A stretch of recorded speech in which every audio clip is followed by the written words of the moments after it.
Salut à tous, bienvenue dans cette nouvelle vidéo, chers traders investisseurs. Alors, dans cette vidéo, on va voir quels sont les meilleurs indicateurs techniques. Alors, quels sont les meilleurs indicateurs techniques? Qu'est-ce que j'en pense déjà? Mais bon, on va voir. En fait, ce qui compte, c'est surtout une chose, plusieurs choses. Il y a plein d'indicateurs qui existent. Stochastique, RSI, MACD, les bandes de Bollinger, retracement de Fibonacci, si on peut appeler ça un indicateur, alligator, etc. Alors attendez. Là, sur le graphique, vous voyez, vous avez plein de choses. Les indicateurs tendance, les bandes de Bollinger, les moyennes mobiles, voilà, vous avez plein de choses. Et puis ça va dépendre aussi MACD, stochastique, RSI. Voilà, il y en a même qui assemblent plusieurs indicateurs en même temps, qui utilisent 2, 3, 4 indicateurs en même temps.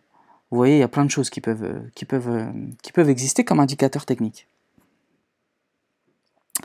Voilà, on les a cités là, mais il y en a plein d'autres.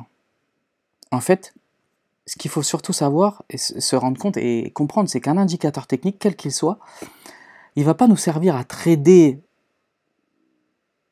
purement et simplement. Mais un indicateur, c'est plutôt, il devrait nous servir à prendre un trade ou à confirmer un mouvement. C'est-à-dire, par exemple, je me dis, voilà, quand mon indicateur il croise là à la hausse, ben, je vais prendre un achat. Oui, c'est bien. Donc, le trade peut passer, mais en même temps, bon, par exemple, ici, à l'achat, il croise aussi, mais il peut aussi ne pas passer. Vous voyez, hop, je prends un achat, mais au bout du compte, je me mange un stop loss.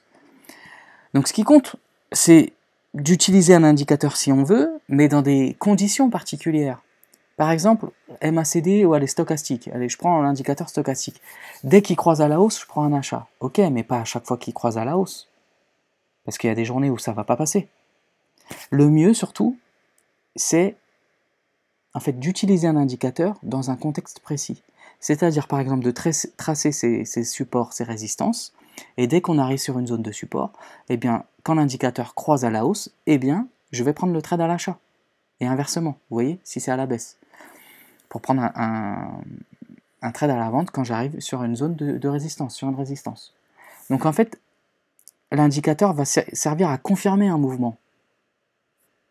Ici, je me dis que je veux le prendre à l'achat, donc dès qu'il va croiser à la hausse, bon, il va confirmer un trade à l'achat, hop, je le prends pour acheter.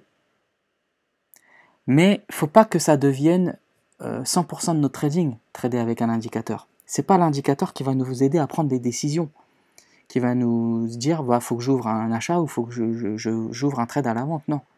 L'indicateur va juste confirmer notre idée de base. C'est-à-dire que quand le Dow Jones arrive ici, par exemple, je décide de prendre un achat. Donc j'attends que l'indicateur croise à la hausse. Quand il arrive ici, je veux prendre une vente. Donc j'attends que l'indicateur croise à la baisse, etc., etc. Donc après, je peux prendre un stop loss ou un TP, peu importe, en fonction de ce que le marché décidera.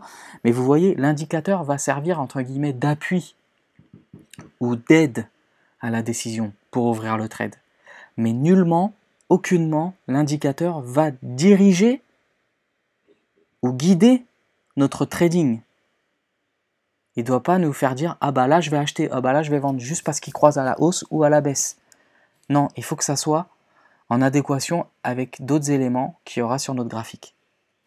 Ce qui compte aussi pour décider quel est le meilleur indicateur technique, ça va dépendre de chacun. Je le répète toujours. Autant il y a de personnes différentes, autant chaque trader est différent. Donc, il faut être à l'aise, avoir un bon feeling avec son indicateur. Vous voyez ? Il y en a qui utilisent MACD, d'autres stochastiques, d'autres que des moyennes mobiles, d'autres que les bandes de Bollinger, peu importe. Chacun voit. D'autres alligator, etc. Indicateur alligator, ça s'appelle entre autres. Donc, il faut être à l'aise avec l'indicateur qu'on utilise. Pour ça que utiliser différents indicateurs, les tester, pourquoi pas, c'est une bonne chose, surtout à ses débuts en trading. Ensuite, c'est ce que j'ai dit depuis tout à l'heure, ne pas trader en fonction de l'indicateur. Ce qui compte le plus, ce sont les prix, les supports, les résistances, et trader en fonction de ça. Et l'indicateur, en fonction d'où le prix se sera situé sur un support ou sur une résistance, l'indicateur confirmera de prendre un trade à l'achat ou à la vente en fonction de où on sera placé, où le prix sera surtout. Voilà.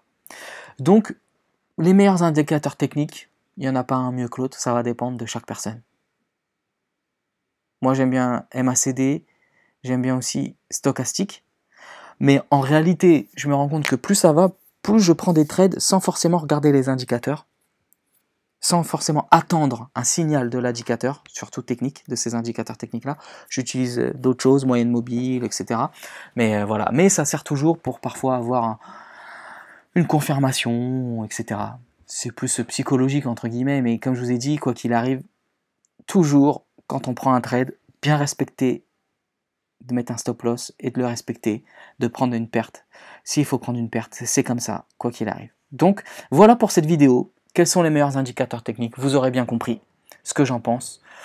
Et à chacun de se faire sa propre opinion, toujours. Donc, merci beaucoup. N'hésitez pas à liker, vous abonner à la chaîne, la petite cloche, etc. Rejoindre le canal Telegram qui est dans la description. Comme toujours, on donne de la force. Je vous dis à la prochaine. Allez, ciao, bye bye.